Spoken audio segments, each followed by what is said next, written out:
Hi, everyone, and welcome to the Standard H podcast, a casual conversation about the lives of entrepreneurs and those growing companies. This podcast has been a wonderful supplement to my apparel brand, Standard H, which serves up elevated casual automotive and travel-inspired apparel and accessories to you discerning car and watch lovers. It's been a blast recording these episodes, and if you like what you hear, please visit standard-h.com and sign up for our email list. Our recently revamped website not only hosts every episode of this show, but also allows you to explore the entire product assortment and our latest travel recommendations.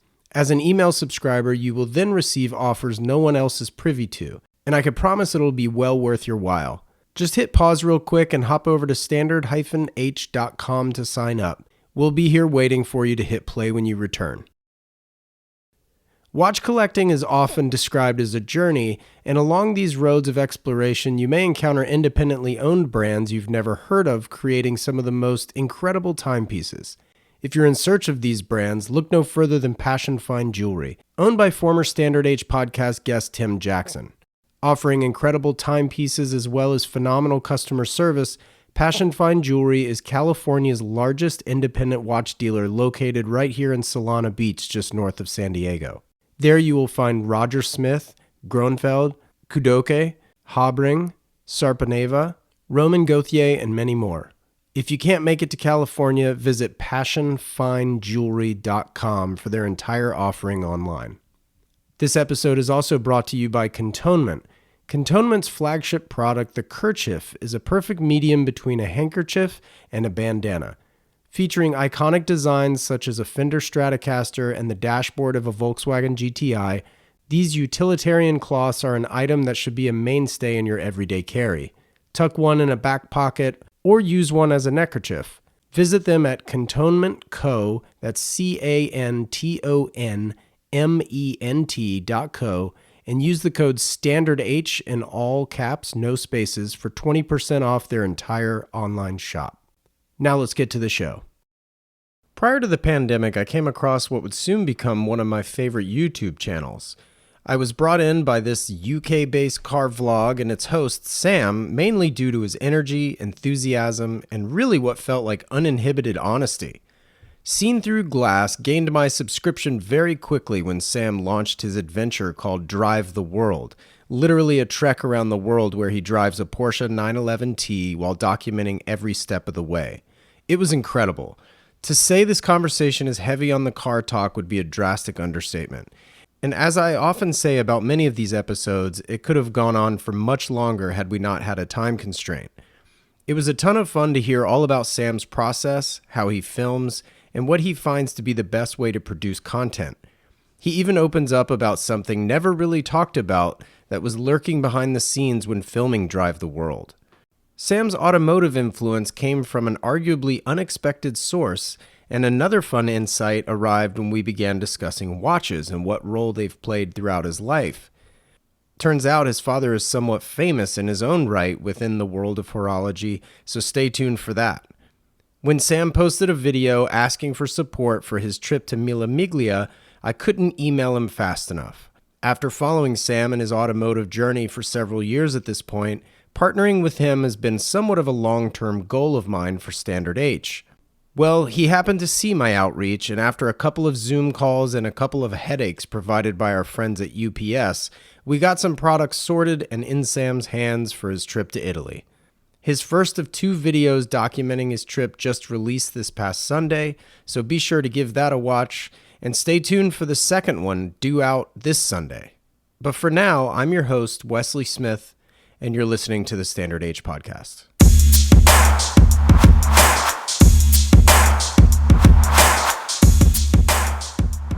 Listen, Sam, thanks so much for taking the time, man. I really appreciate it. We can just get right into it. When somebody asks you what you do for a living, what do you tell them? I'm now more comfortable with saying I'm a YouTuber than ever before. I think, firstly, it's a more acceptable term or a more acceptable career. Forever I would either lie or come to the realization I would have to spend another 15 minutes explaining what that meant, So it's really only been the last I would say the last 12 months that if someone asked, genuinely, the last 12 months that if someone asked, I just come out and say, I'm a YouTuber. No like way. even right now, I'm looking for a new studio. And when the estate agents and stuff are showing me around, they say, oh, what do you do? What does the business do? I say, oh, I'm a YouTuber. I would never have said that before. Content production, or I work with brands. I wouldn't even know where to begin. But yes, right. There we go. Long story short, I'm a YouTuber. Oh, fantastic! Well, that's cool. Like, how many videos have you done now? Oh, I mean, that's a question I can't answer easily. But let's find out, because YouTube, like any online platform, is fantastic at telling me. I think it must be over 1,000. Oh, sorry, that's my intro starting. On the main channel, I think it's got to be over 1,000, about. Right. That's a nice round number, though. 135 million views. That's a joke. I hadn't seen that for a while. Wow. YouTube. I should know how to bring up this stat much quicker than I'm doing right now, which is embarrassing. No, that's okay. That's okay. I could have also done my own research here. We're both showing each other up, aren't we? But look, let's go with 1,000 videos, because it's got to be there or thereabouts. Sure. It's a lot. And then that isn't even including my podcast channel and things like that. But yeah, it's a lot.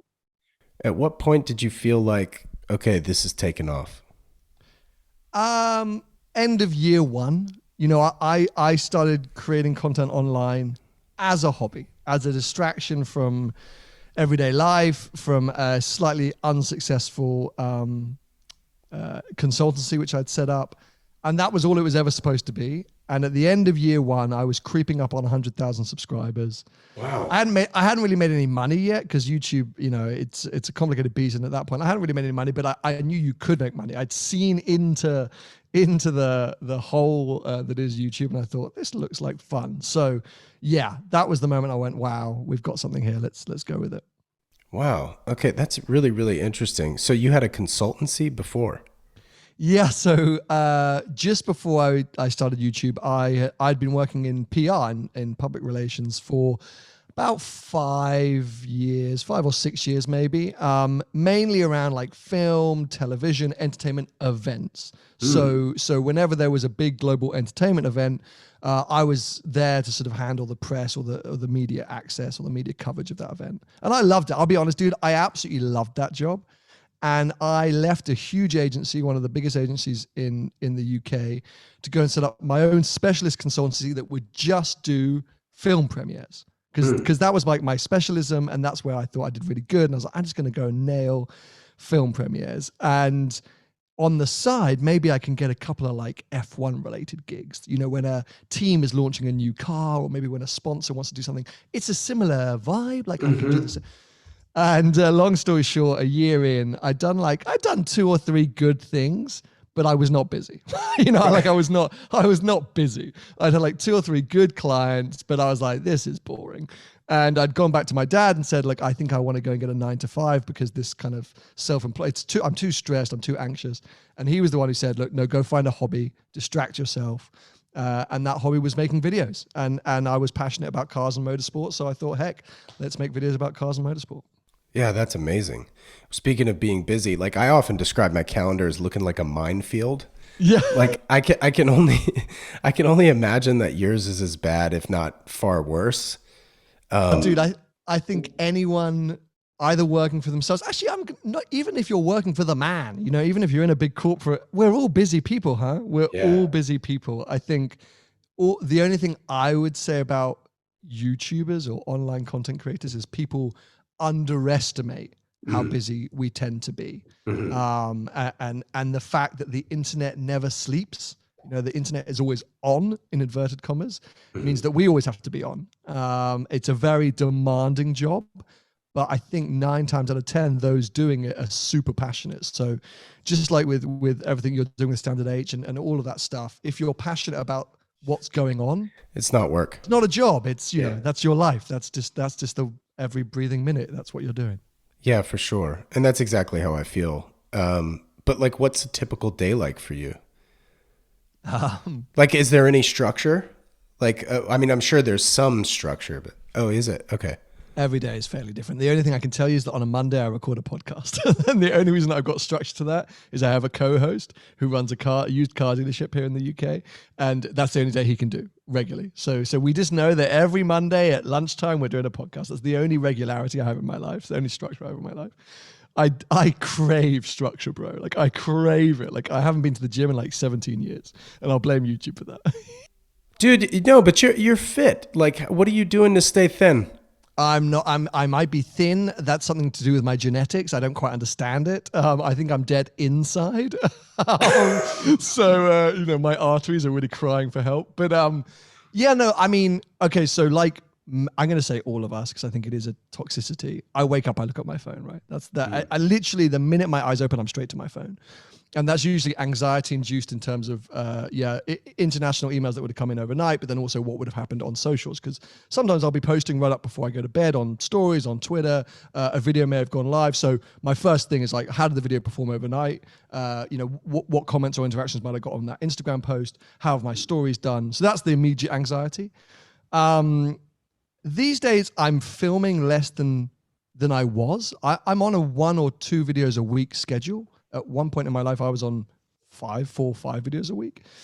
So for each video, I'm probably filming 1.5 days. And then that's probably another half day of editing. So it's probably 2 days of my week are dedicated to making a video. Wow. So are you still editing yourself? Yeah, one-man band. One-man band. Which is you're giving me a high five there. Thank you so much. I appreciate that. Well, it's the bit I enjoy. Well, that's okay. This is really interesting because I'm more of like a process person. I like to see how the sausage is made kind of thing. Okay.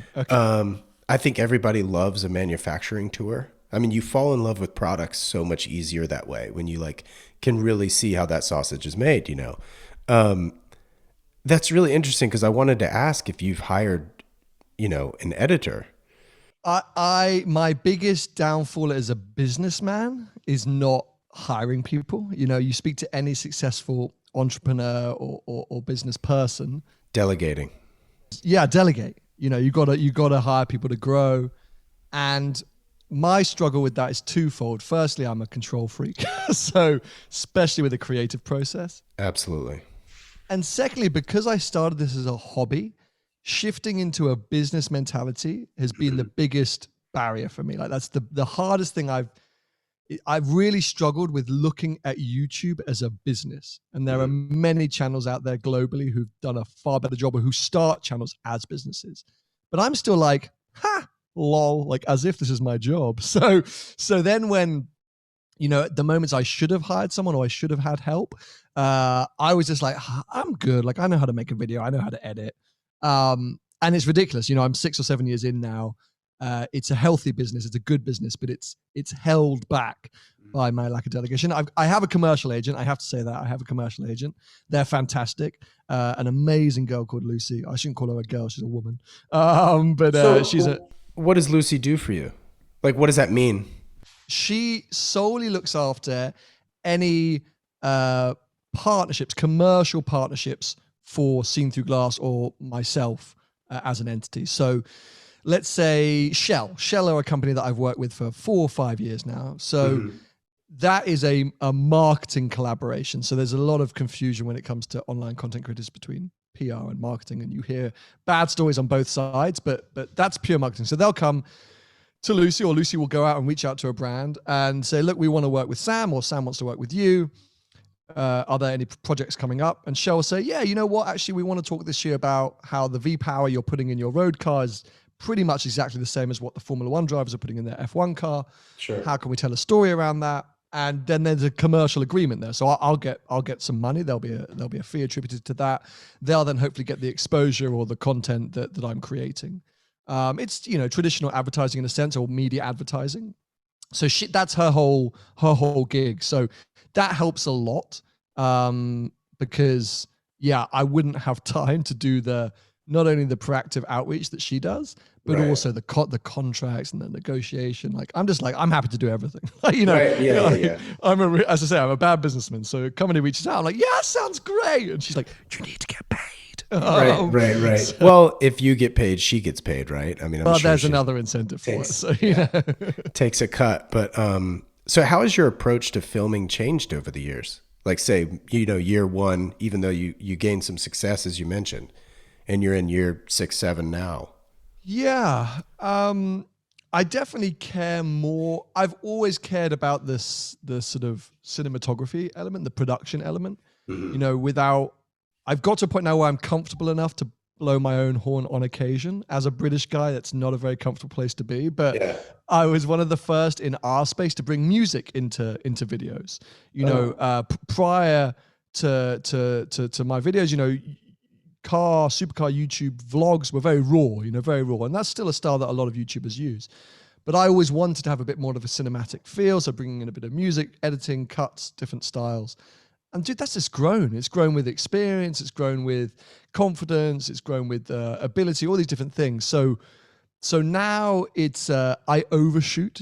I'm trying to Martin Scorsese every single car review, which is so unnecessary for YouTube, especially. It's a platform that it's personality based rather than production value based. So you could get away with filming a whole YouTube channel on an iPhone, but I like to go over and above just because that's where I get inspired, I suppose. Sure. So yeah, it's a lot of scenery, a lot of what we call B-roll in the industry. So a piece to camera is A-roll, B-roll are all the shots of the buildings around you and the pretty cars and all that kind of stuff. So I'll do a lot of that because also I tend to talk a lot of crap, and it means I can cut that out and put nice, pretty shots of something else over it, and no one notices that I've spliced it up so much. Well, so all right, just really quick, like run down kind of your gear. Like, are you primarily GoPros right now? Are you doing what are you filming with primarily? So the simplest way to sum it up is anything in car is GoPro. So that's a suction mount GoPro. It just means that I can focus on what I'm doing and not have to worry about the camera. Anything out of car, I'm a Panasonic addict, and that's not, you don't hear that a lot from videographers. Right. People tend to prefer other brands, but I'm obsessed with the Lumix products. I run something called a GH5 forever. I just got the GH6. I ran an S5 last year, still got that, but yeah, and I'll tell you why. Stabilization, dude. Like, it's incredible. It's incredible. So if I'm riding in the passenger seat of a car and I want to get some shots, the thing, I can hold the thing, not even look, the car's going everywhere and it comes out butter smooth. So that's amazing. There's a big car channel based in the US called The Smoking Tire. Of course. Yep. Very famous automotive journalist. And really early on in my career, he said, make it as simple and easy as possible. The more you're filming, the more complicated it is, the less money you're making or the more money you're losing. Right. And within reason, I've tried to take that advice. He would look at what I do now and laugh and say I'm an idiot. But within reason, I'm trying to make my kit and my gear as simple as possible. Sure. The Lumix cameras, I can pick them up. I don't even have to think about what I'm doing. They're rock solid. The GoPro, same thing. I chuck it in the car, I hit record.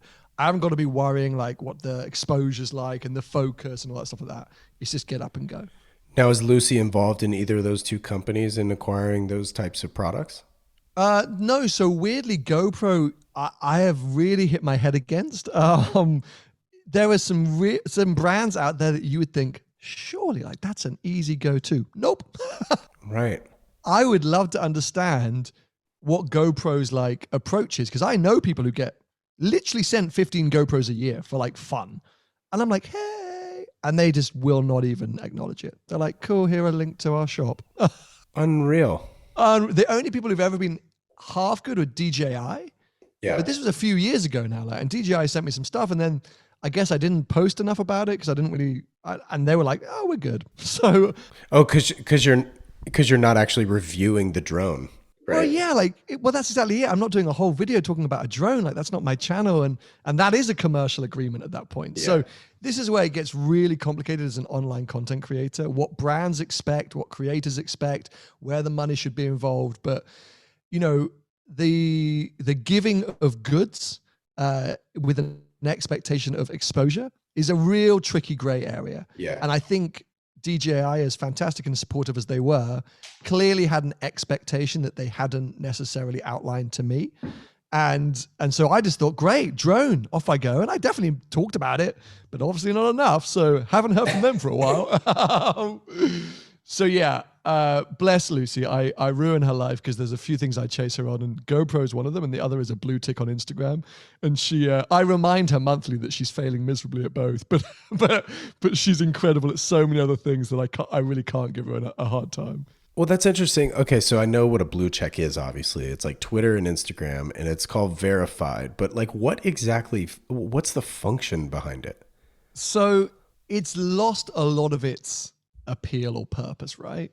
So my primary reason back in the day is on Twitter. It was always more powerful on Twitter than Instagram. On Twitter, you got like a separate verified direct message section where you could message other verified people and they would always get the message. It was like a direct in to other verified people. And I was like, Kylie Jenner, I'm coming for you. Like, this is what it's at. I mean, this is back in 2015, by the way, before I met my wife. Right. And I was like, I'm coming for you. This is what it's all about. Didn't really happen for me in getting verified on Twitter or sliding into Kylie Jenner's DMs. I then met my wife and couldn't care less about Kylie Jenner.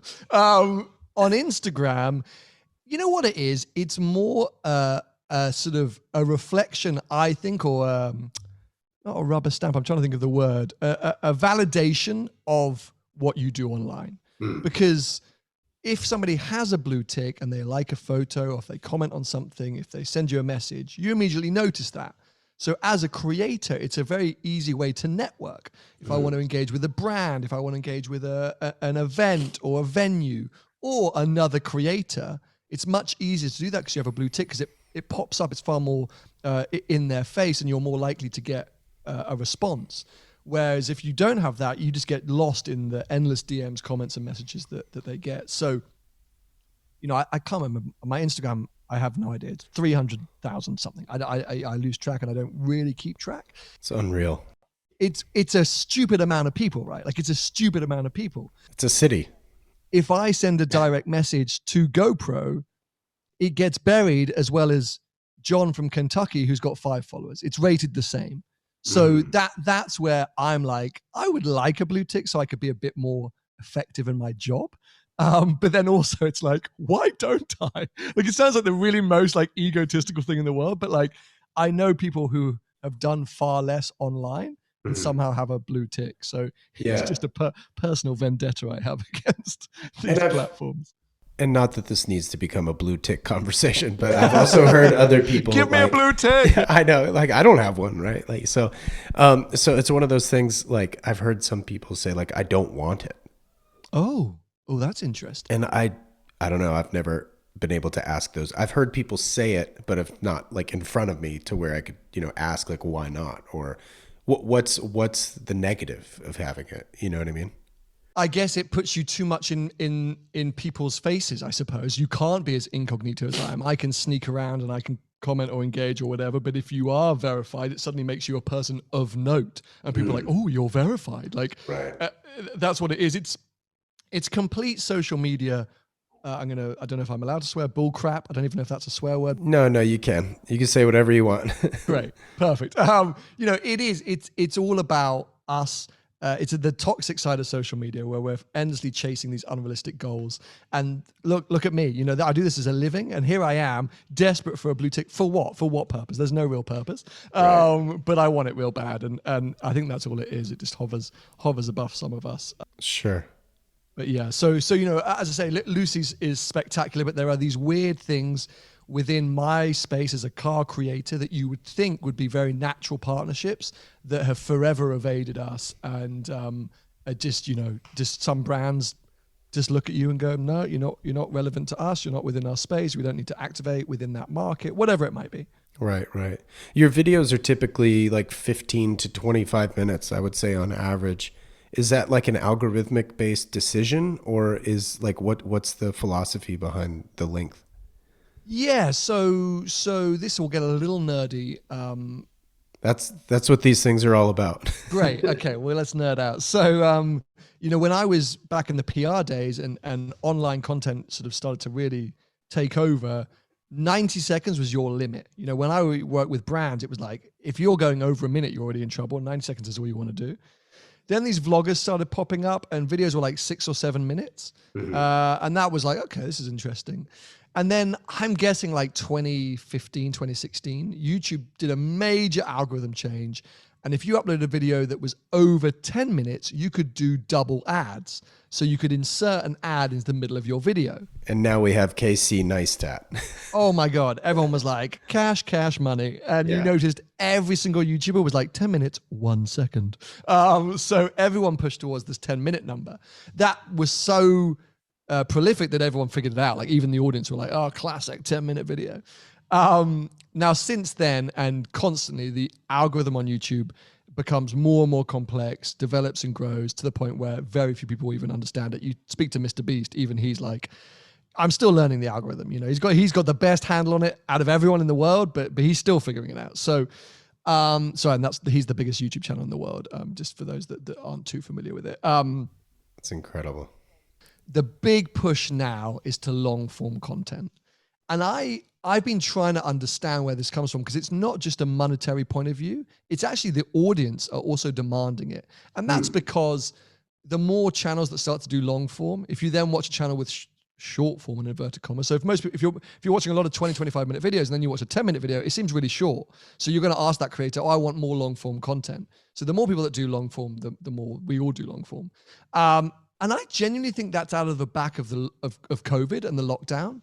People spending more time at home in front of their TVs or their computers, whether it's watching series on Netflix, whatever it might be, or browsing YouTube. They want to be entertained for longer. You know, before people would watch YouTube on their commute, on public transport, quickly, like when they were making dinner or something like that. So 7 to 10 minutes was kind of perfect. You could just bash through it real quick.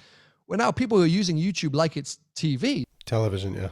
Watch YouTube. And therefore, you're sort of getting towards traditional programming length, which is 20, 25 minutes for what would then be a 30-minute slot on TV. So it's kind of fascinating to see that.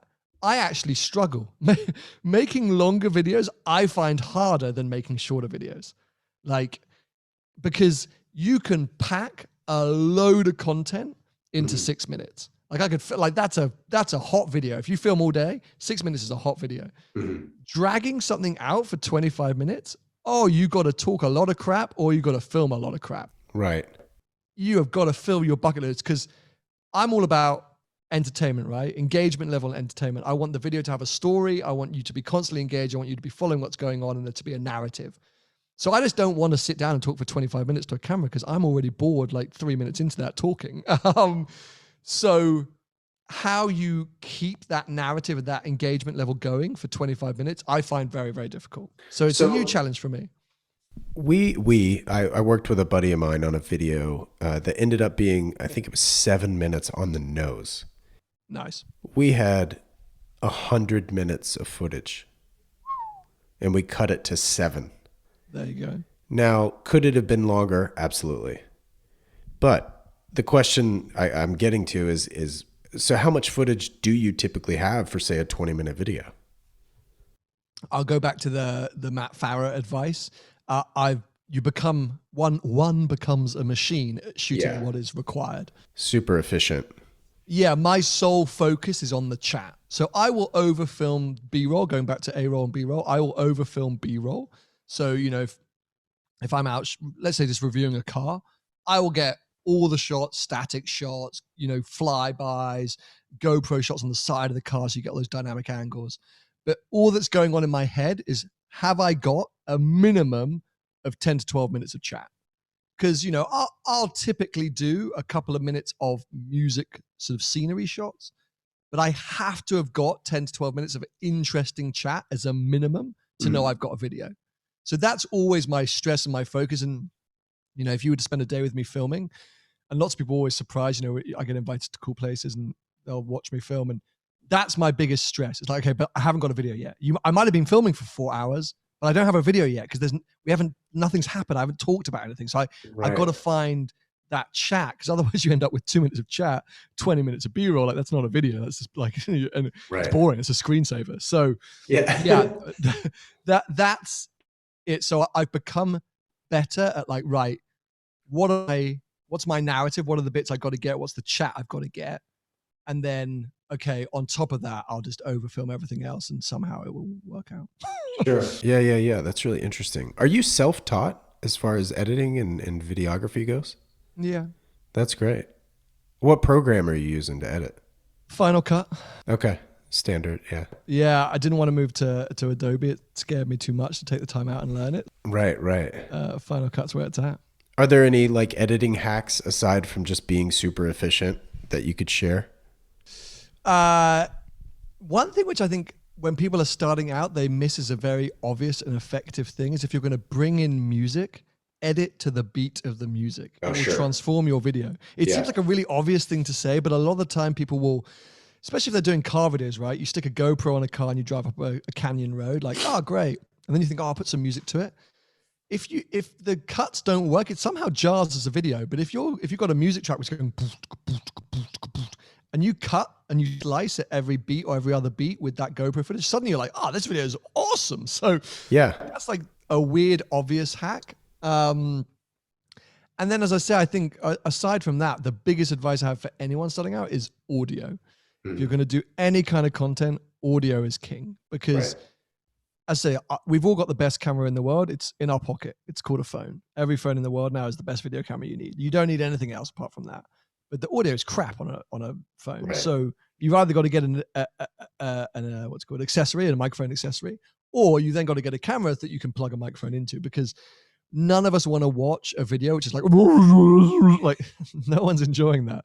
But if it's a bit of a grainy picture or the lighting's off or the exposure's off or whatever, but it's crystal clear audio, we can all watch it. We can all tolerate it. Absolutely. Sure. Yeah. No, I'd say that's sound advice for sure. And I mean, that was kind of my approach with the podcast too. Like I wanted to focus on good audio and luckily I've got you who also has a podcast. So you've got your own, whatever, condenser mic or what have you. Yeah. So that's great. I mean, I think it's very obvious that we need to talk about Drive the World. Okay. For those who haven't seen your channel, which I think if you're listening to this podcast, most of the people listening, I'm sure, have at least heard of you, if not have watched your videos.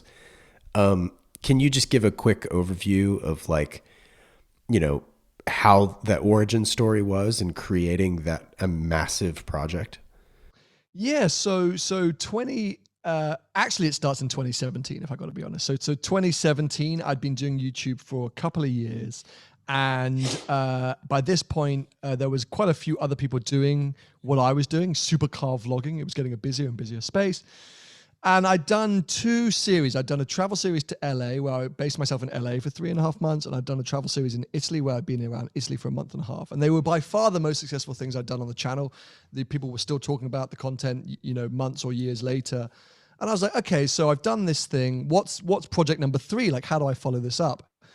And I was with a friend at Monterey Car Week, and we were driving down PCH in this amazing car, and we were kind of just openly talking, said, how amazing would it be to go around the world to all the best car events and just spend a year like just driving cool cars at cool car events. Something went off in my head. I was like, that's it. Like, that's the next big thing. I've got to somehow like make this a global thing.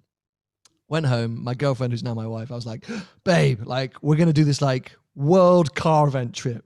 She's like, I just got promoted. I can't leave my job. I was like, okay, cool. Shelve that.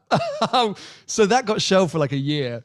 Going to 2018, I was very like disillusioned with YouTube. I was a bit fed up. I'd done the same format for 3 or 4 years by that point. You know, the whole space was getting a bit oversaturated. I was just a bit like, I got to do something different now.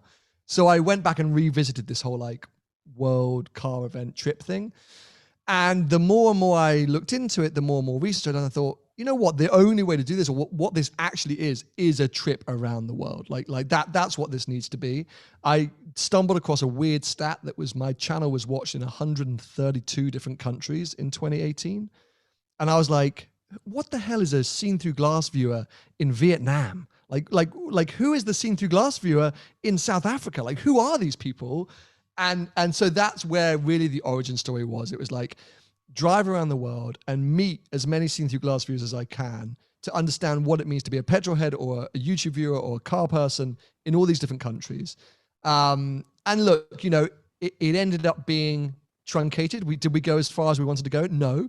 Did we go as extreme as we wanted to go? No. But we ended up doing 35 countries in the year, 34,000 miles in one car, which did Australia, Europe, North America. Met incredible people, made a whole ton of content. I don't know how many videos we made across the year, but it was probably 4 a week, 3 or 4 a week. So I was going to say, I really appreciated kind of the summary videos even after the fact, which may have been COVID related or just to create content, but it was cool to see sort of behind the scenes and stuff, especially, with Vicky being in them. Yeah, so a story that not a lot of people know, because I've never had a chance to really talk about it, is that we had greenlit a documentary to do on Drive the World. So not that I didn't have enough on my plate, the big takeaway was we were going to do a documentary series, which we were selling into a channel here in the UK, which was going to be a 4 or a 6-parter and look at each kind of continent and be just that, be a Kardashian style, like piece, like studio pieces talking about what happened with kind of footage, like, and this was the whole thing. And it didn't end up happening. And thank God, because I mean, I had enough of a mental breakdown just trying to do the YouTube channel, doing a documentary as well, it would have killed me. But when lockdown came around, we had all this footage. I couldn't really film anything else.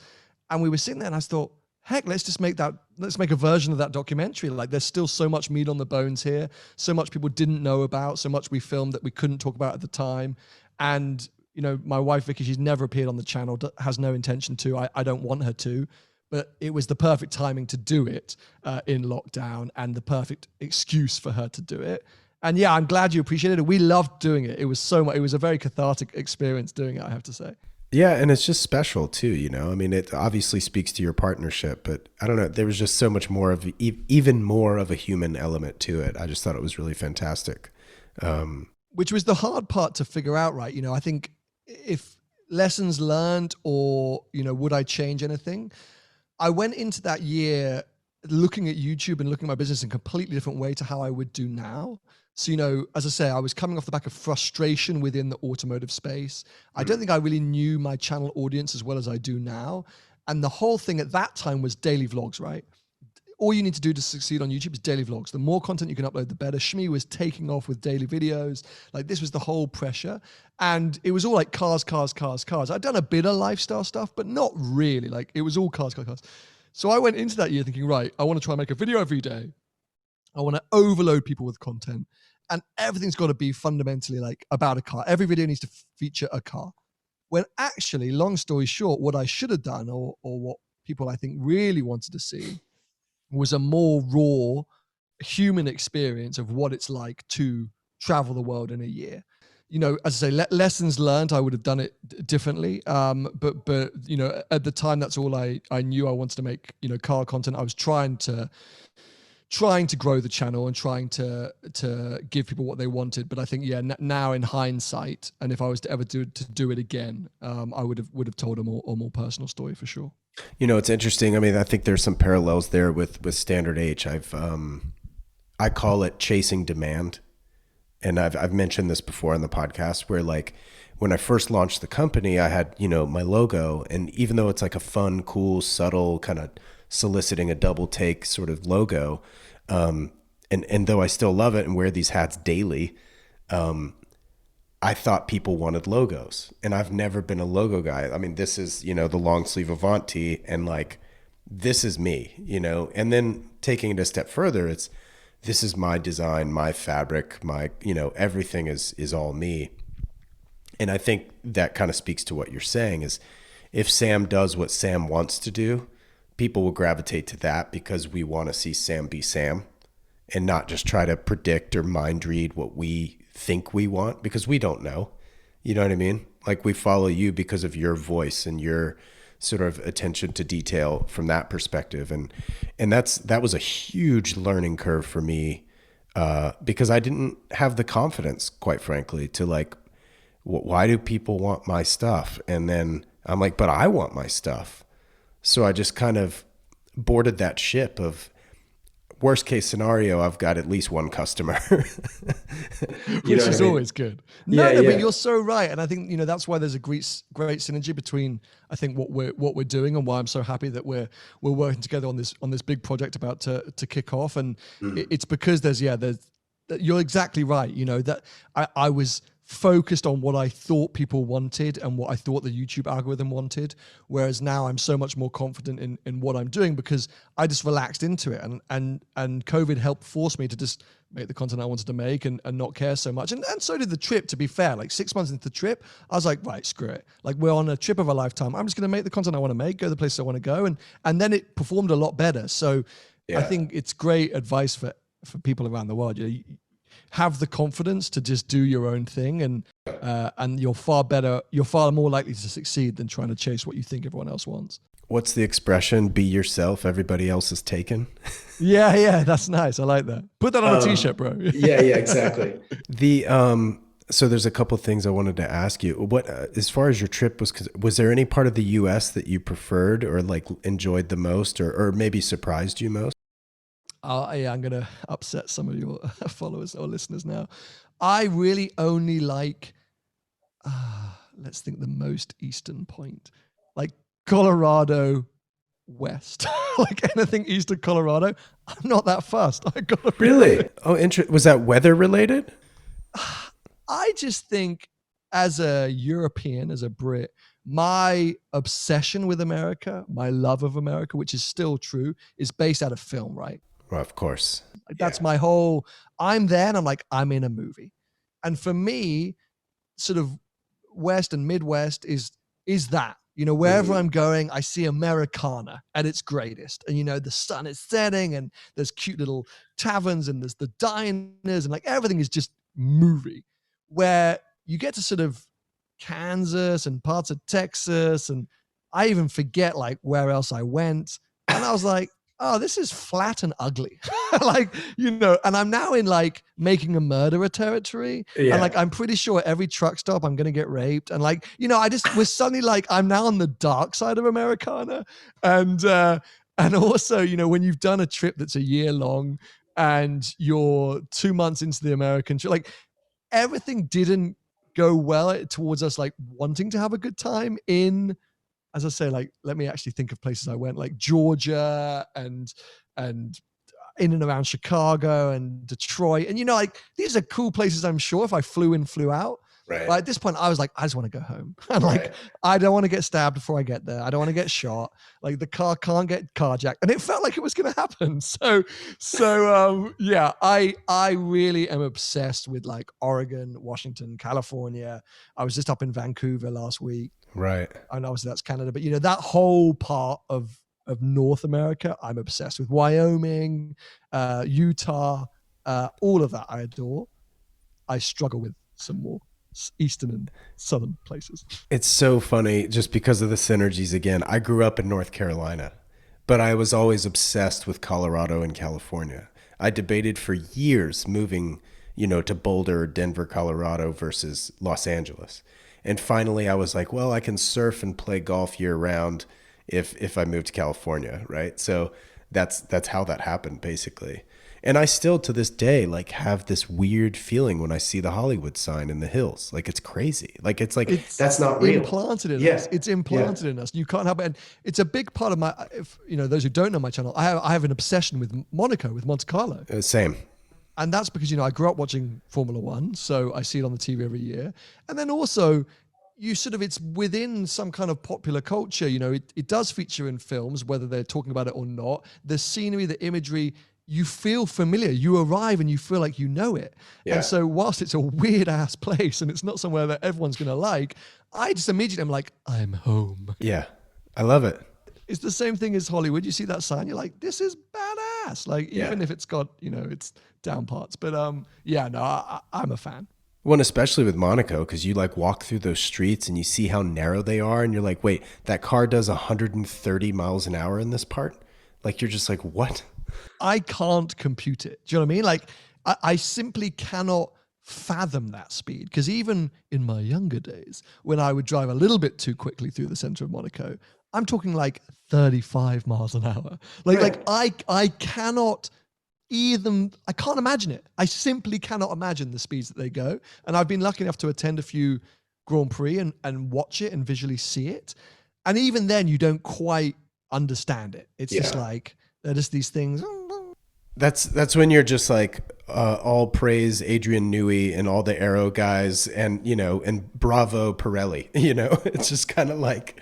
But the footage from this year, all of the drivers literally touching the barriers on parts of the swimming pool chicane. An inch, yeah. Literally, and I'm like, this is next level, like non-human ability. So yeah, when you're there just walking around, it's like, wow, what a magical place. And somehow you can still sort of hear and smell the F1 cars even if you're there in October. Right. Yeah, dude, it's just absolutely surgical at this point. But well, going back to your channel a bit, like YouTube is such a saturated market, right? Like, in your eyes, what would you attribute your channel's growth to? And actually, I want to back up and ask what your subs was like prior to Drive the World and how many subs was it after? Like, what kind of growth? Because that had to have been a magnificent charge. That's what you would think. Well, that's what I thought. No way. So I actually attribute a stagnation in my subscriber growth at Drive the World. So year on year, every year up until Drive the World, I'd gained 100,000 subscribers a year. Bang on. Year on year, 100,000, 100,000, 100,000. Drive the World was the first year that I didn't. And I actually think I only gained maybe like, I don't want to say 40. It must have been like 60,000 across the year. 40 seems aggressive. I think I must have gained 60,000 across the year. But since then, subscriber growth on my channel, but within the UK automotive scene, has really slowed. So I think it's a really fascinating thing to look at and to try to understand. When I started, there was a guy called Shmee150. Right. There was a guy called Supercars of London. Doug DeMuro was kind of existent. If you're into your cars, you'll know who Doug DeMuro is. Yeah. San Diego guy. Yeah. Saab Kyle. Like there was like a handful. I think 5, maximum 10 globally filming cars on YouTube. And Shmee, when I started, had like 500,000 subscribers, I think. And literally I began and shit kicked off. Like, literally, I'm not saying because of me, but I got in right at the right time. Yeah. And since then, there are 100 car YouTubers in every channel around the world. Right. As there are 100 or a million makeup vloggers and watch vloggers and travel vloggers, like T-shirt companies. Like the platform blew up and everyone was like, heck, this YouTube looks fun. So it's been incredible. But because of that, as an audience member, you're oversaturated. And especially within the supercar YouTuber space, I already mentioned that was the motivation for Drive the World. When anything like that is new or blowing up, people copy the same mold, right? But, there's not a lot of invention or creativity to do something different because you see something, you go, oh, I could do that. And you just start doing the same thing. And I'm sure lots of people would say, oh, well, when you started, you were just like Shmee. I don't think I was, but I was copying motorbike vloggers. You could definitely say that. I was copying a lot of the motorbike vloggers in their format. So if they'd seen what I'm doing, they might have been pissed off. But, that imitation, bigger form flattery or whatever you would say. So sure. For a good couple of years, there were 20 channels in the UK, and this was peak Drive the World, that were doing exactly the same thing. Mm-hmm. And I think when I stepped out of that, firstly, the algorithm took my content away from that audience base, because a nerdy insight is if you're in Canada and you upload a video, that gets pushed to a Canadian audience. Sure. But if you then go to Italy and you upload a video, that gets pushed to your Italian audience. So then your Canadian audience don't see it so much. So I was moving constantly. And whilst I had an international audience, a quarter of them were the UK. So hey, look, I've already admitted, I think I got that content wrong at the time. I think in hindsight, it's taken on a life of its own. It's become this kind of cult thing, and the recap videos have done really well for it. But in 2019, I didn't do it well enough, and it's not what people wanted to see. People were happy still with the formula of buy car, modify car, drive car to Monaco, and twat around with other YouTubers. And there were plenty of other people doing that still in the UK. So they were like, oh yeah, Sam's off like filming some weird car in Malaysia. Like, we don't care. We're going to skip that video, like whatever. And it wasn't getting pushed to them. So yeah, anyway, so long story short, I genuinely have no idea how many subscribers I have of today, of the state. It's not a motivating factor for me at all. My whole focus on any piece of content creation is engagement. So I I live and breathe off comments, off the comment section, rather than views, subscriber growth, engage. It's all off the comment section. Okay, so that sort of dovetails into one of my next questions about how you personally defined a successful video.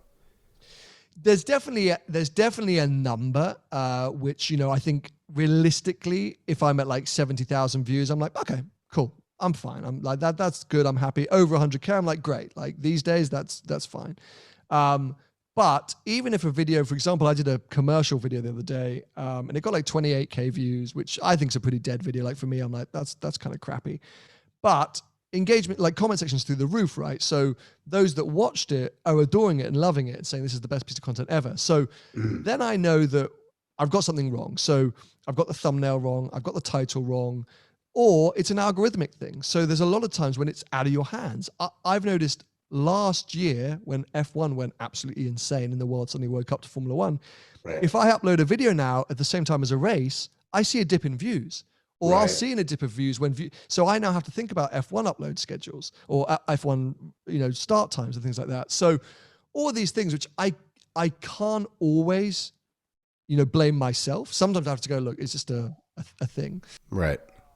But the day or the video that people are like, Sam, this was crap, or this wasn't as good as your last video, I don't like the editing style, these are boring, then I have to take note.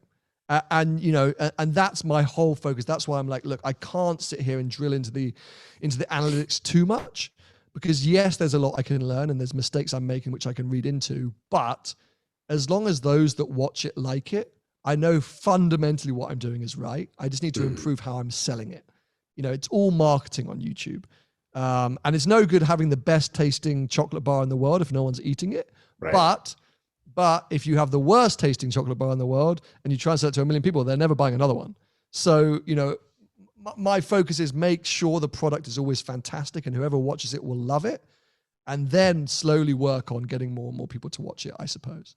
So have you marketed the channel? Like specifically like campaigns? Not at all. Not at all. My marketing is title and thumbnail, because that's how you live and breathe on YouTube. It's title, and I'm very bad at it. I'm super, super bad at it because I'm too close to the product, if you know what I mean, to whore it out. And I need help. Again, we went going all the way back to the beginning of the chat, delegation and growing. I need that assistance and someone who really understands the SEO, the search engine optimization of YouTube, to say, here's how you can improve your thumbnails. Here's how you can improve your titles it doesn't have to be sensational. It doesn't have to be clickbait, but here's how you can attract people quicker, because I've been making the same thumbnails for 4 years now and they clearly don't work, but I'm like, but the product's good. Like, just click the video. You'll enjoy it. I promise. Yeah, totally. Matt talks about like the YouTuber face being in the video, yes, the thumbnail. Yeah. I find that it also works for Instagram. Absolutely. Like there's this trap where it's the cliche of like, oh, look at that. Like, I'm going to do a YouTuber pose. Why do YouTubers do it? It works, right. And I had this long chat with Chris Harris, who's I guess cult figure in terms of automotive YouTube, but also presents Top Gear here in the UK, one of the top, or if not the top car show in the world. And, he was coming at me being like, why do YouTubers always go, I might buy a McLaren. I just bought a Porsche. Who cares? I was like, why do we do it? Because that's what gets us views. Right. Like you, unfortunately, I think most of us would admit it's fairly grim and we don't always like it, but we're running businesses here and you have to listen to that. And you can't always be the artistic, creative person who goes, oh, I'm not going to follow the mainstream and I'm just going to create this really avant-garde content. Like, we're running businesses. And so within reason, you've got to play the game. And yeah, I should be better at my thumbnails. I should work harder at them. But it's, as I say, as a business, it's where I drop the ball sometimes. But the YouTuber face is a prime example of people do it because it works. Yeah, it's so crazy. I struggle with it too because, as I've said on the podcast before, like I didn't name my brand Wesley Smith for a reason. You know what I mean? Like it's not about me. I want it to be about the product, right? Which is kind of gray area for you because you're maybe 50% of the product, the car being the other 50%, and the edit being the packaging, right? So it's really hard that because YouTube's a cruel place at the best of times, but why does one come to my channel and there's a chunk of the audience that come because they enjoy seen through glass videos as a thing. But then there's also a whole lot of people that are just being fed that video because of the algorithm. And I can tell, I can pick up on their comments. I can see when that's happening. So if you're just searching Lamborghini Huracan review because you're thinking of buying one and mine comes up and you watch it, you might be like, why is this guy talking so much about coffee? Like, just get on with the review. But obviously I'm there making those videos and having the lifestyle elements and talking about coffee because my core audience, I know, appreciate it. And that's what I want to do. And that's what I want to talk about. So it's hard when you're doing informational videos, not like just like daily vlogs. Because daily vlogs, you don't end up on a daily vlog by mistake. You know what you're getting into when you... Right. But if mine says Ferrari F8 Tributo review, and then I'm talking about empanadas and driving into the center of town and, this hotel's lovely. And then I've got like 5 minutes of the videos about the F8. Someone's going to be pissed off. Someone's not going to be happy because they came there for an F8 review. So it's a hard one to win in that situation. Come for the car, stay for the coffee. I guess. Yeah, that's what I hope. But sometimes they're like, just give me the car, stop drinking the coffee, bro. Yeah, that's so funny. What's something surprising behind the scenes that may go on that we just wouldn't know happens in the filming process and or edit? That's a very good question. I think I'm only going to go on what people tell me. People are firstly surprised that it's usually a one take. Most of the stuff I do is a one take. I've forced myself to do 2 takes so that I've got options in the edit, but most of my stuff is just a one take. Wow. No scripting or anything like that. It's usually just turn the camera on and go. Yeah. And I think nowadays I'm a little bit more reserved off camera. So I think maybe people would say, people often say like, oh, I'm a mate. Like, oh, it's so natural. You just turn it on and you go. And I don't think about it as turning it on. But I learned that if I stayed at the same level, I'm 32 now. I started this when I was 25, 26. If I stayed at the same level of energy, because I'm a high level energy kind of guy, I was burning out, bro. Like I was burning out. If I was going to go and meet some collector and film, by the time I was on like my 3rd clip, I was like, oh, I'm losing energy. So I've had to bring down my personal energy levels a bit more so that I can give it maximum on camera. So maybe it seems like there's more of a shift in like, it's still me, but there's maybe more of like a step up to like, hey guys, what's going on? I guess. I don't feel it, but people say that to me a lot. That's really self-aware though. That's fantastic that you had that awareness. It was my wife. I have to thank my wife for that. Cause she saw me just absolutely zapping in energy. Cause I guess through the PR days or how I was brought up, I'm like full attack from like moment one. I want to chat to people. I love meeting people. I'm excited. I'm energetic. And I've always been that kind of person, but it was just not a good way to manage that. And then on camera, like, as I say, to manage myself, I was getting exhausted. And she was just saying, you've got to scale it back. You're there for work. You're not there to become someone's best friend. I wanted to be everyone's best friend. Like if I was meeting a collector, I'm like, let's go for dinner. God, so many parallels, man. Because like as a retail guy, that was me. Like, and honestly, I can truly say that some of my best friends still to this day I've met through retail. And in fact, in 4 days' time or 3 days' time, when I released the next podcast, it's with a guy named Brett King, and I met him working retail like 6 years ago, and he's a helmet designer actually. Super cool. Way back when, 2016 or something, he designed Esteban Gutierrez. Helmet. Yeah. For the USGP in Austin. Great guy, but again, met him, got to become best friends and whatever. And last week I was in Las Vegas and we went and played golf together and hung out and ate dinner and it's just fantastic. But yet again, more parallels. More parallels. No, but this is how we've ended up in this situation. But I think, but that's exactly it, and Shmeet, so another, we've mentioned him a couple of times in this podcast, one of the biggest guys in my space of supercar vlogging.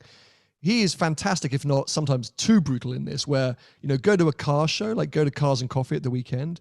If he's making a video, that's his focus. He is there to make a video. So if someone comes up to him and says, Tim, hi, or Shmee, hi, can I get a photo? He's like, no, I'm sorry, I'm filming a video. I'll come back at the end, or you come find me at the end when I'm finished. I'm like, hey, yeah, no problem. Like, what's your favorite car at the show? Where are you based? What do you drive, man? No way. Like, I'm there for like 15 minutes. Yeah. And then I'm like, oh crap, I got to film something. So he again helped me realize that, you know, in a lot of these situations, you're there for a job, and people struggle to understand that, you know, especially if it's someone who's a viewer and they've invited you to come and film their car or something like that. Yeah. You know, their expectation as well is to hang out and chat and get to meet you. So it's finding that click out of being who I want to be and staying true to myself, but then also executing a job and keeping sure that I'm maximizing the workflow. So I have to thank my wife for that. Mainly, and then also a little bit of Shmi. Did you know Tim prior to starting your channel?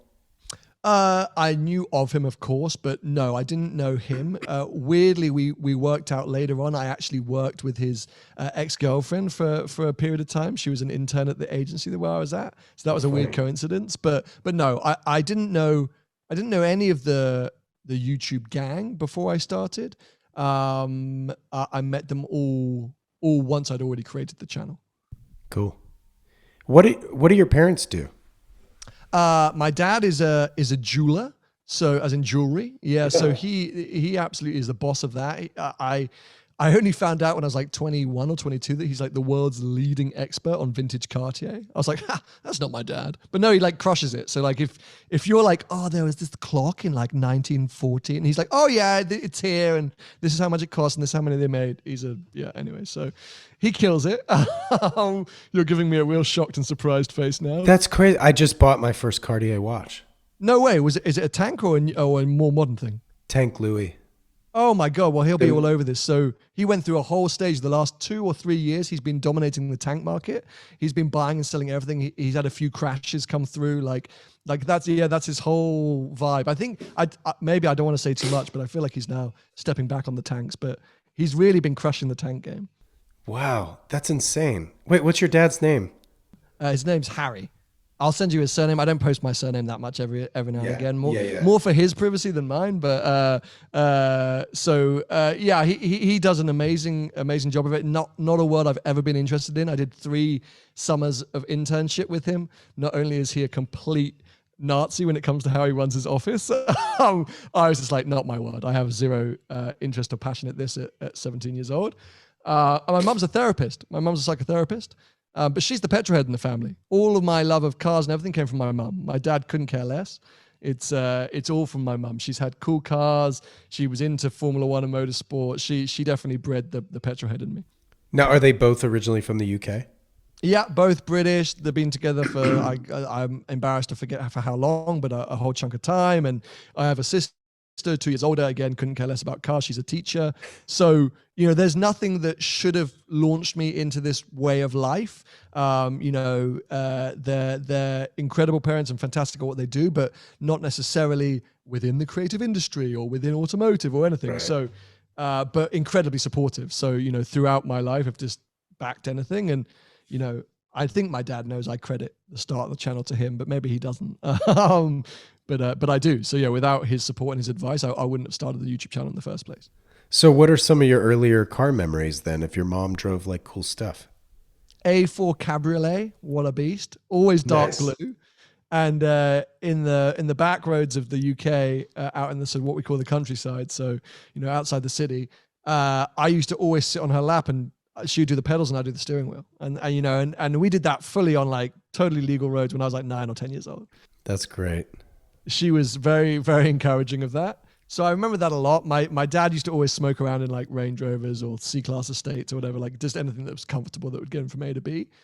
But yeah, so that was definitely the start of the passion. And my mum would always tell stories of, you know, she used to be obsessed with 911s, which I didn't get for a long time, which was kind of funny, but she'd driven some friend of hers 911 from London to Geneva or something like that and was always talking about it. She used to have MG sports cars when she was younger and stuff. She was very cool, you know. She was a DJ in Italy for a while and like so my mom was very cool. And they're both kind of old hippies, so they've lived a life, my parents.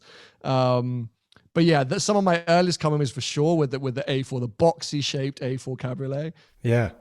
And driving that at far too young an age. What was your first car personally?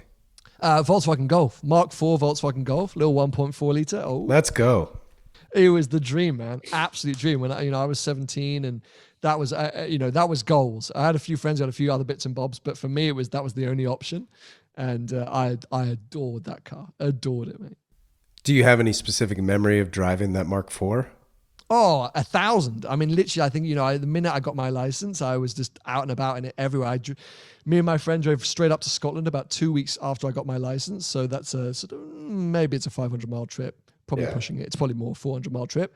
We went to see this really crappy boy band that he was obsessed with, like this poppy boy band. I was like, yeah, sure, I'll come, because I wanted to drive. I was just, no worries. So did that. I camped in it one night, went to some friends' parties. I was like, I'll just come and sleep in the back of that. So we put the seats down and slept in the back of it. I remember I bought some awful aftermarket rims that cost me like 50 quid, and I was going down some back lane, hit a pothole and cracked the entire rim because they were so cheap. And like, oh mate, that car was my whole thing, And I was still at school, so I was at boarding school, but I was driving it to and from school, and I'd leave it in the kind of under a bush in one of the school play areas, like things like that, because I was like, oh, I'll be fine. You weren't allowed to keep your car at school, but I just left it under a bush, and then walked up the hill to the school. And it would stay there safely enough so that at the end of the boarding period, I could go down and just drive home. So, oh, that's amazing. How many cars have you owned? Oh, quite a few, because I think like people often slam me on YouTube. Well, it's a very common thing to do to be like, oh, YouTube has changed their cars so much. But I did long before YouTube. So I had it's easier if I just run through them. Sure. Yeah. Let's go. Yeah. The Mark IV Golf, BMW 330i Saloon, Audi S3 Gen 1, Audi A6, the 4.2 V8, Audi TTS, Alfa Romeo 4C, Jaguar F-Type, McLaren 540C, Abarth 695 Piposto, Porsche Cayman 718S, Ferrari 360, Porsche 911 Carrera T, Volvo 1999 Volvo V70. Love it. Now people are going to start yelling at me saying you've forgotten so much. 996 40th anniversary Porsche 911, another Abarth 595, and a little Citroen C4 WRC replica rally car, which was super cool. BMW X3, Jaguar F-Type. Have I said that? I must have said that. Jaguar F-Type. You said, yeah. We're like what? We're like 15.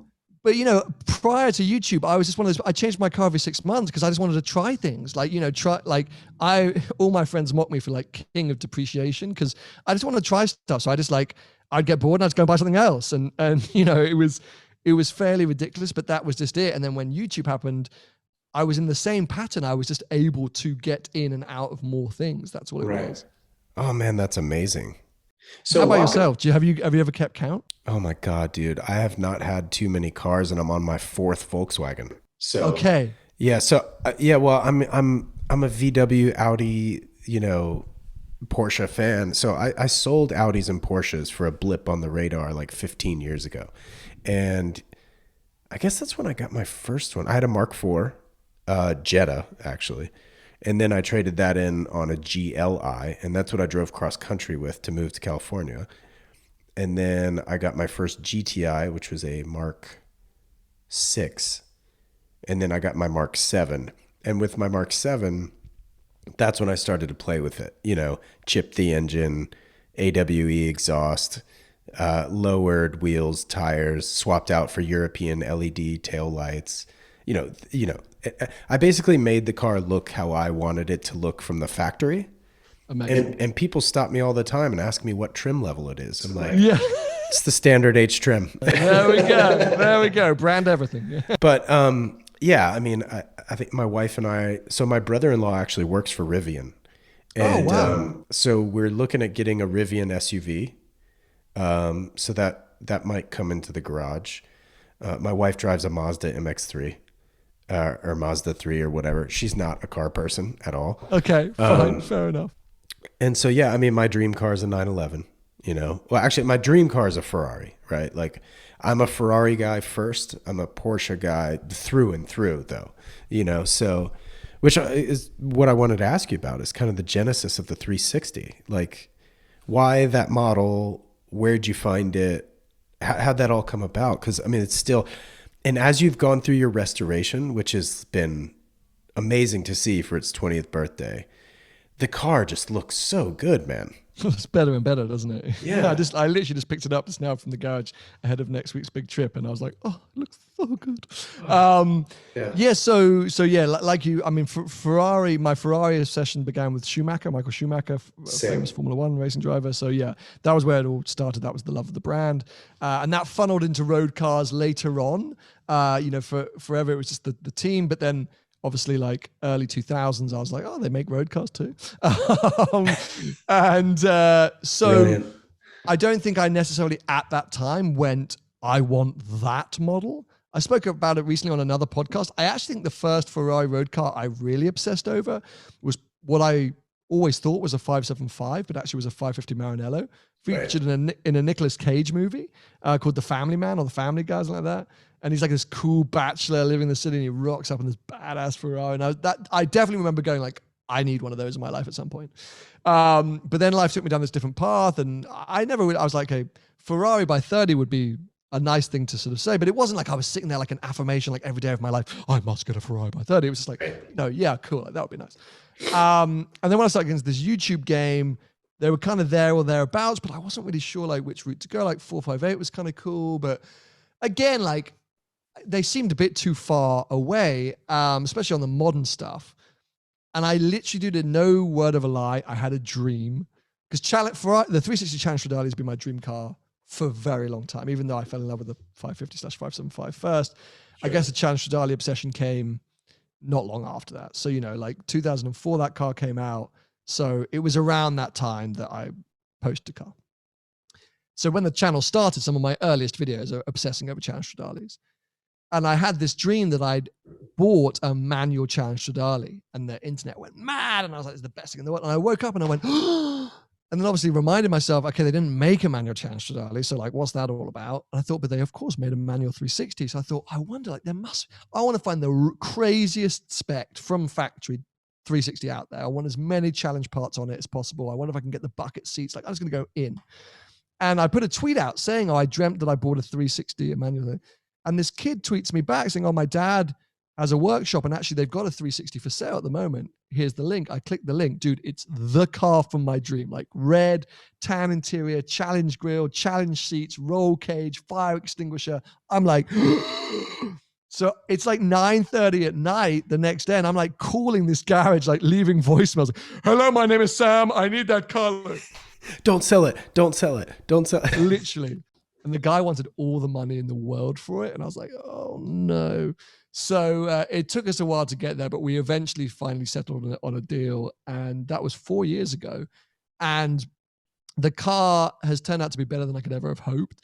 It's a prime era, I think, of road cars or supercars or sports cars, but also of Ferrari. It's right towards, I think, sort of the end of their peak of Schumacher era, De Montezemolo era. Just a lot of different reasons. It just smells of Italy every time you get in it, the leathers and the glues that they used.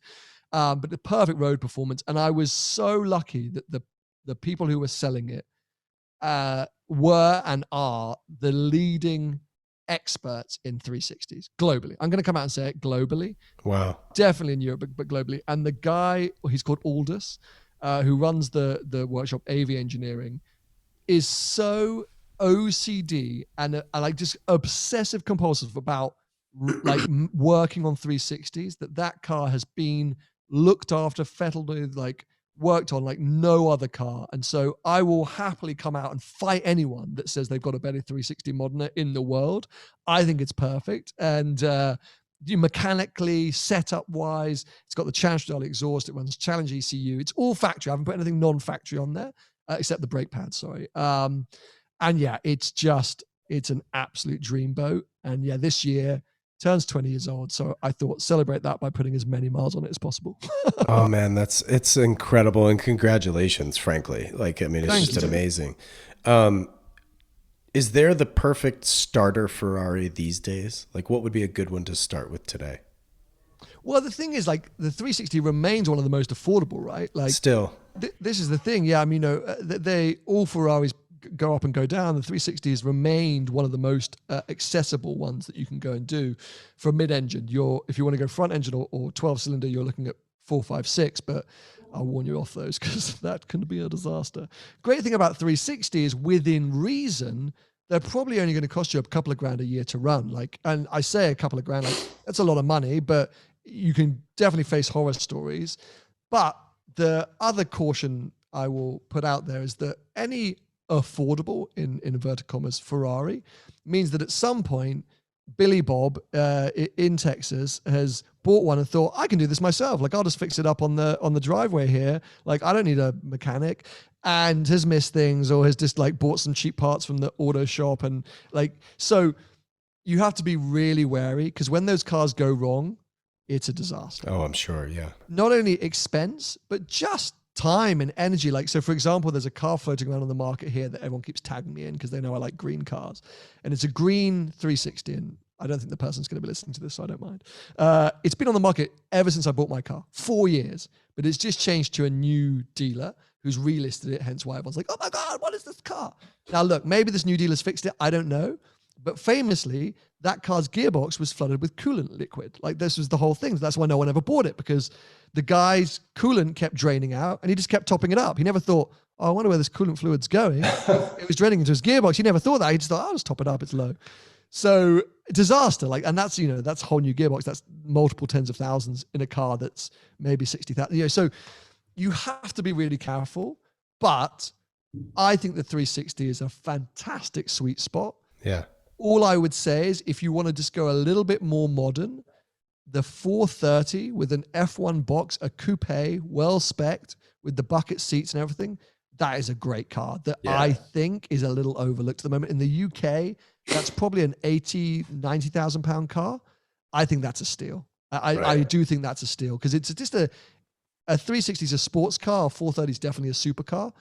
And the last of the F1 boxes was good. The shift is good. It's still of an era, but it's good. They're okay to run. Like, that's a good car.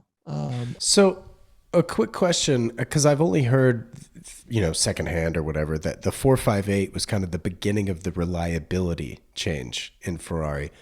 What were those changes? Like, why is a 458 forward more reliable, quote, than, say, your 360, historically speaking? It's a little bit of PR and marketing spin, because it was with the 458 that they introduced the service pack and the service plan. So of course, if you bought a 458, new or used, you got looked after. And so in your head, you're like, it's like so cheap to run a 458. Nothing goes wrong. Like, it's great. Like, I get my service and it comes back and it's great. So there's a little bit of an illusion there. So if you're buying a 2010 458 right now, you're not getting a free, like, that's not like, they never go wrong. Like, firstly, a lot of them went up in flames to begin with. But secondly, like, you got to be a bit wary. Yes, they took a big step forward, like all these brands and manufacturers, as electronic systems came in the car. The big thing you get with the 458 is it tells you when something's going wrong. With the 360, you only find out when it goes wrong or you hear it going wrong. So prime example for you, for the last month or so, there's been this very quiet oscillating noise when I drive the car at speed, just like this. And I thought, okay, it sounds like either something's flapping at the back or maybe something's come loose, because it's had a lot of work done on the car recently. So I thought something's knocking. And on the last trip, it's been getting louder and louder to the point where it's like, so I said to the garage, like, that needs to be checked out. That's something weird. No errors anywhere. The car's performing fantastic. Like, I'm flat out in Tenerife, like, but just this weird noise. And turns out it was a wheel bearing that had just absolutely destroyed itself. Now, what would have happened? Long story short, at some point it would have eaten itself. Probably the rear wheel would have just fallen off at speed, and I'd be going down the highway and the wheel would have just popped off, and disaster. Right. Now, on a modern car, you're going to get a warning for that straight away, because everything's got sensors. So that's where you get the benefit with the modern cars, is it says, beep, fault, return to dealer. Right. So whenever you're buying a modern classic, that's what I always say to people, like, be prepared for the unexpected. That's what's going to bite you on an older car, is you think, I'm going to have to do the clutch at some point, maybe the brakes, brake lines, whatever. Everything else will be fine. No, because everything else is going wrong and you just don't know. So you're just not cognizant. Yeah, exactly. Well, on the modern cars, like, if anything's got, like, it tells you get an engine light, it tells you straight away, quickly go back to so that, that's the difference. So 458s inherently are probably easier to maintain, but I wouldn't necessarily say they're any less expensive. Right. What's your favorite modern Ferrari? And I define modern, say, the last 10 years. I'm hard pushed between F12 TDF and Pista. I'm like between those two because both of them want to kill you. Like any second, like both of them want to kill you. And for me, that's what special Ferraris should do. So I've ridden in the passenger seat of an F12 and just getting in the on-ramp to the highway. Yep. That car feels like it just wants to go faster. Like there's no end. Like it doesn't matter how fast you're going. It wants to go faster. And first of all, so to your point, the TDF, I think, is the most gorgeous piece of sculpture. And then knowing that the guts inside want to just keep going faster and faster, like that would be my vote. So it's interesting to hear you say that. The thing with the TDF is it wants you to go faster, but then it's like, but I don't like you, so I'm going to kill you. Like, do you know what I mean? Like, so you're there being like, if you can get away in first gear without putting it in a tree, you're already doing well. So the car's like, oh, well done. And then you're like, okay, now I'm in second gear, pull to third, and it goes, hello. And dude, you're wheel spinning on that pull to third, even into fourth on a cold day, dude. Like, so in a straight line, it's like, you're stupid. And then you get to a corner and it's got this dodgy rear wheel steer, which they hadn't quite calibrated correctly. So you're like at the apex, and the car's like, I want more apex, and like just turns you in again. And you're like, oh, like the whole thing is such an experience and so exhilarating. You come out 5 kilos lighter. Like it's that sweating much. Yeah, it's that much. And so therefore I adore it.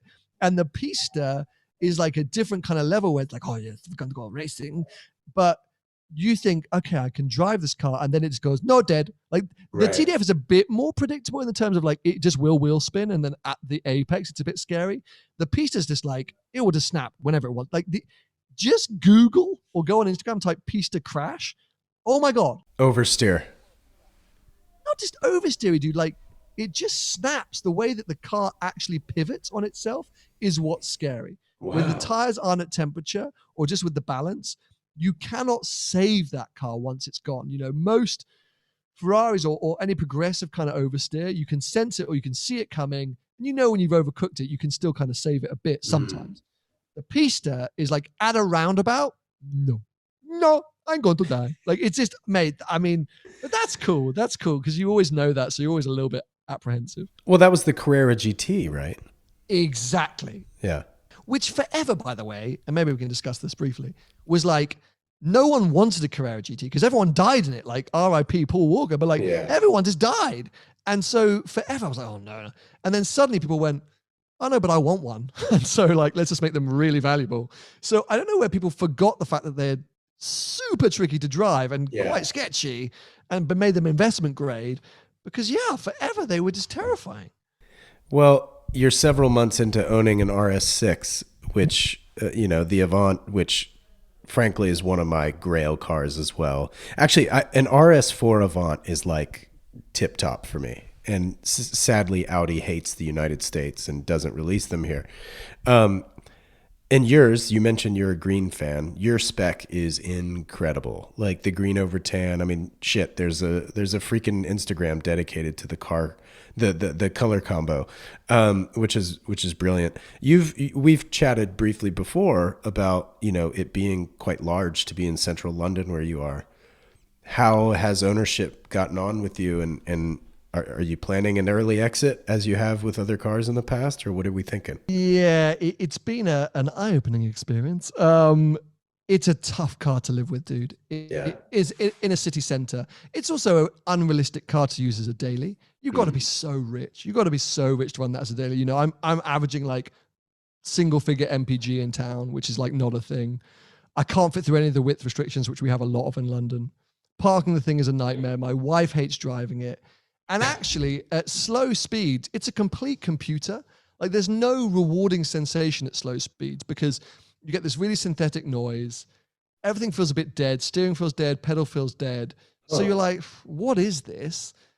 The only time it's great is on the big journeys. We did London to Scotland. We went for a weekend and I was like, this is cool. This is super cool. But then when you get up to Scotland, you're on a twisty road. Like you're like, oh my God, like it's big and heavy. So really, it's a car to have if you've got lots of other cars. You don't care about depreciation. You don't care about fueling. It's got style, it's got stance, but actually it's a tough car to live with daily. And I've spoken about it quite a bit on my podcast. I've got a few other things coming now, which I wasn't expecting. This year's changed a lot beyond what I was expecting. Does the RS6 still fit in my life? No. Probably not. So, was it a mistake? Maybe. But I'm glad I've had this experience, and it was one that I wanted to do. And put your money where your mouth is, right? Like I thought, heck, I got to go and buy it and see what it's like, and it hasn't worked out, but it is what it is. Now I know, and we move on. Well, I know you've driven the RS3. Have you driven the RS4? Yes, driven, not the very, very, very latest generation, but driven the RS4. I think the problem with all modern RS Audis is they're just a bit dead. They're just a bit dead in terms of character and personality. And, Audi have always been sort of top of their engineering, and they're not always famously silly or fun cars. But nowadays, they're just a little bit too programmed, even the Merc's going that way. And that means you're left with a cabin that's beautiful, but maybe a little bit dated, in a car that looks great. But, I think RS4 is almost becoming cooler than RS6. I'd give you that. But at the same time, I wanted to try the Big Daddy and see what it was all about. Yeah. Right. That's interesting. I mean, your trips have been epic, to say the least. Has there ever been a place that you've gone where you were just like highly considering moving there? Oh, yes. I've already mentioned Monaco. Me and my wife have looked at apartments there probably every year and never quite pulled the plug. Really? Yeah, that's been a genuine consideration quite a few times. And LA. I don't think I would now, but prior to YouTube, and definitely the first few years of YouTube, that was a serious consideration. I do love that place. As I say, my life's changed slightly now. I don't think I would. But those two have had some serious thought, for sure. What's changed? Because that's the second time you brought it up. Well, I'm married. Yeah. I feel more stable in myself and my life and what I want and what I'm chasing. Sure. Moving somewhere like LA is a big change. My whole family are here. My wife's family are in Europe. So like you're moving very far away on a totally different time zone. Yeah. And for what 5 years ago, it was for a job and career and a lifestyle change. I don't really feel like I need that or want that right now. Right. Sure. You're recently in Tenerife for at least your second time, which the photos are just like insane. Like it's just that place is stunning. Well, and it's huge in the cyclist community for training grounds. I know. Well, you had like an encounter with a pro Absolutely. cyclist. Yeah, so I didn't realize it's where they all go to train for the Tour de France and all these different big things. So I had no idea. So I'm on the side of the road and these cyclists come past and I go, see through glass. And I was like, oh, hey, man. And then driving off the road and I go past them. And then later that evening, I get a bing on Instagram and he's uploaded the videos and he's like, verified. There you go, blue tick, bringing it back to the blue tick. I'm like, oh, who is this guy's verified? And turns out he's like a proper legit, the Esteban Ocon of cycling, like has won legit tour stages and like everyone knows who he is and people are like, oh my God, no way. I'm like, oh, hey man. So yeah, I had no idea. So he just randomly filmed you because I saw the clip. Oh, he totally randomly filmed me, posts it on Instagram and tags me. And I immediately started chatting to him and be like, oh dude, like no way. Like, thanks so much. And I said, oh, could you send me the clip? I'd love to post it. It's such a cool clip. And he was like, yeah, no, of course. I love the channel. Like, this is amazing. I've been watching since the F-Type. Like, super nice guy. He lives in Monaco and watches the channel apparently, knew who I was. So pure random coincidence. But yeah, it's where they all go to train because the road's there. And the main thing is their altitude. So they get to really train at altitude, which is good for them. And there I was trying to run them all down in my Ferrari. Right.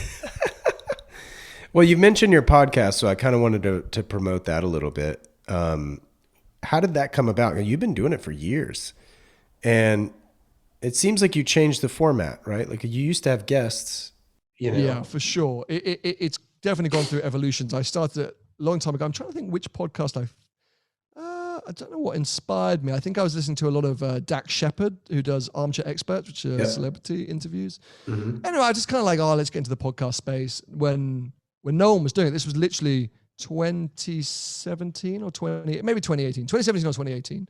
And yeah, it was all interview based, just me, myself interviewing people. But I had a guy who I was working with a lot at the time, who I already mentioned in this podcast. He's called Tony, owns a used car dealership in the UK. And we were day in, day out just chatting about cars, long phone conversations, whenever we met up, whatever.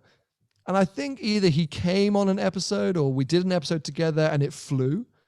And I just said to him, like, dude, let's do the podcast together. Like, I think it will do really well. And we're having these conversations anyway. And that was, okay, so hold on a second. I must have started the podcast in 2017. I think it was 2017. Yeah. Yeah, I think I started the podcast in 2017. 2018, I did half a season with Tony. We went on the world trip, so it had to stop. And then when we came back and went into lockdown, me and Tony said, let's go full on hard with the podcast. So that was 2020. And for the last 2 years, we've done an episode every single week. Right. Yeah, it's crazy. It's so consistent. I'm a one-man band, as you know. So it's like, I going into lockdown, I had like 8 episodes in the hopper, so to speak. So I was doing weekly. And then I was like, well, shit, like, I don't know how I'm going to be like locked in my house for the next, I don't know how long, right? For sure. And I was like, well, 8 episodes, you know what? Like, I just launched this within the last year. You know, my audience isn't huge at the time. So it was kind of a function of, well, only a few hundred, 500 people are going to be like depressed, right? That I'm not posting every week. So it was one of those things where it's like, well, if I space these out to every other week, that'll get me through 4 months of lockdown. And then of course I learned about Zoom and the rest is history. But because the every other week thing was just so much better for my schedule as a one-man band who edits all this and does it all, like I just stuck with every other week. But do you guys edit yours? So we have now got an editor, thank God. To be fair, the audio is a one take. So we don't chop anything. We right. One take the audio, but because we upload on YouTube as well, there's a video element that needs to be edited. Mm-hmm. So about, I think it's the start of the year, we hired a kid called Ben, who's great. He does all the video stuff for us. And he's coming, we're doing some live shows this year. He comes down and films the live shows and things like that. So that's helped a lot.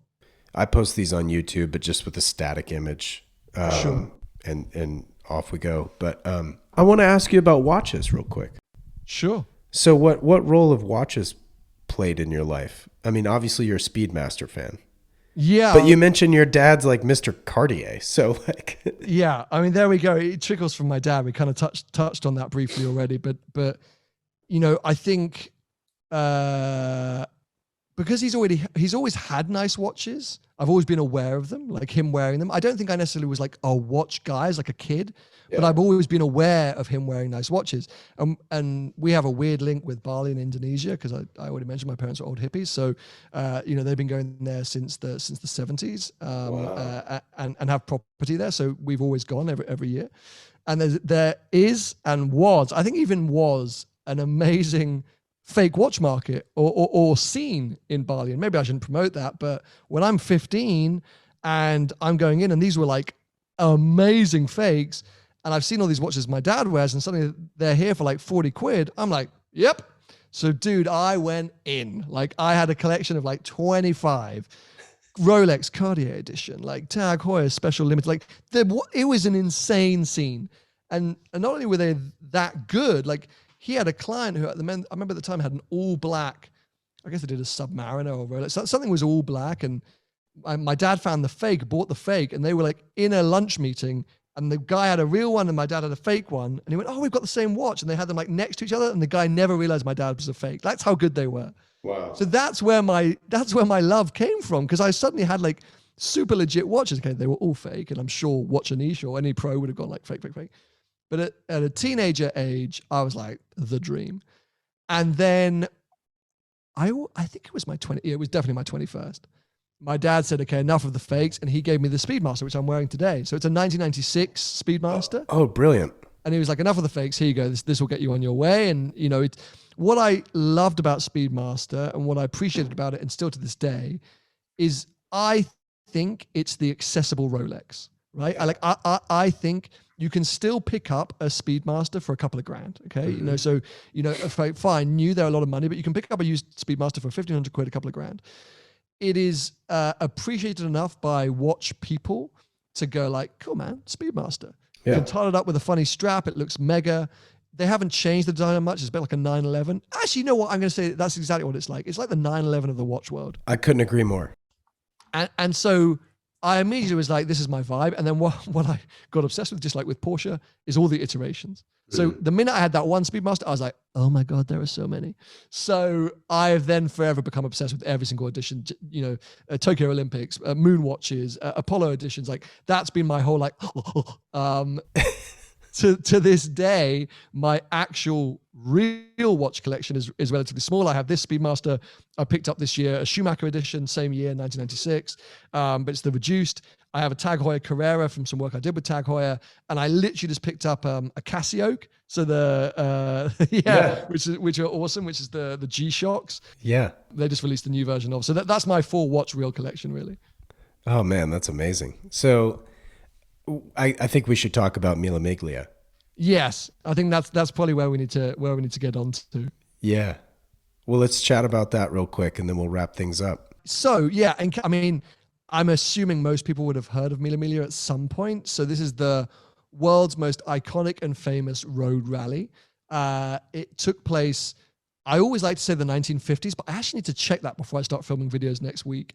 And was famously won by Stirling Moss, one of the most iconic racing drivers of all time, in a record time of 10 hours and 10 minutes, I think, or 10 hours and 7. Anyway, basically averaging 100 miles an hour across this 1,000 miles. And this isn't like 1,000 miles around a race circuit. This is a road rally, and it's literally through people's towns and bedrooms and cities and whatever it might be. And if you Google some of the imagery from that era, it's unbelievable. Some of the most beautiful racing cars you've ever seen, flat out averaging 100 miles an hour. And he did it in a Mercedes SLR, the coupe version of which just sold as the most valuable car in the world. So, iconic.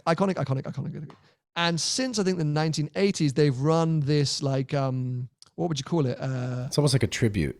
Tribute, there you go. A tribute version where they do the same route and the cars that can take part in the main Mille Miglia from a certain era, I think it's like 1930 to 1957 or something like that. And that runs, and it's historic, and there's competition classes, and it's regarded as one of the most prestigious historic rallies that take place around the world. And since a certain period, Ferrari have done something called the Ferrari Tribute, which runs just ahead of the classic cars. It's like the warm-up event at a concert. And I followed the event in 2018. Some guys taking part allowed me to be their support crew in an Alfa Giulia. And I was like, oh, wow, this is like madness. Italian insanity. You've got the police on your side, because they want to get you through these places as quickly as possible so they can open it back up to the public. They want you to speed. So, and also a lot of the classics, the actual classics, they can't stop. So if they stop, they break down. So there's all these police rushing. So you're driving through tiny Italian towns at 100 miles an hour. It's mental, mate. People coming out of their houses and all kinds of things. Yeah. People are just lining the streets. There's parties. There's people eating. There's people drinking. They're all cheering. So Italy just has a party for 3 days. And long story short, I have signed up this year to do it in my Ferrari 360 as part of the celebration of it turning 20 years old. I'm doing the Mille Miglia, and with huge thanks to, of course, Standard H, who are not only going to be kidding me out, but supporting me take part, because it's one of the most extortionately expensive events I've ever done in my entire life. But we got production crew, we've got endless things that are going into it to try and make it as special as possible. And so, this is how we got in touch and started chatting. And I'm so grateful to have your support and super excited. It all kicks off in a few days' time. Yeah, I couldn't be more thankful for the inclusion as well. So thank you. Super excited, big fan of the event. Targa Florio as well. Of course. Which, here's a little Easter egg for anybody who cares about the apparel side of Standard H, but I'm developing my first outerwear piece as we speak, and it's called the Targa Florio jacket. And so I can't wait to share that with you and all of you guys too. But Sam, I can't thank you enough, man. We've actually run longer than I even anticipated, so which is a positive problem. Having too much content is always better than not enough. Sam, thank you. Dude, thank you so much. It's been great catching up. We'll speak soon. Don't worry about it. Awesome, dude. Okay, buddy. Have a good one. Bye. Bye. Hey guys, Wesley here. If you liked what you heard, maybe tell a friend about the Standard H podcast. And if you have a moment, please rate and review the show, as it helps others discover this podcast. Shout out to Jensen Reed and Super Beautiful for the theme track, as well as the Clear Audio for the noise canceling headphones. Thank you so much for listening, and I'll catch you in the next one. Take care.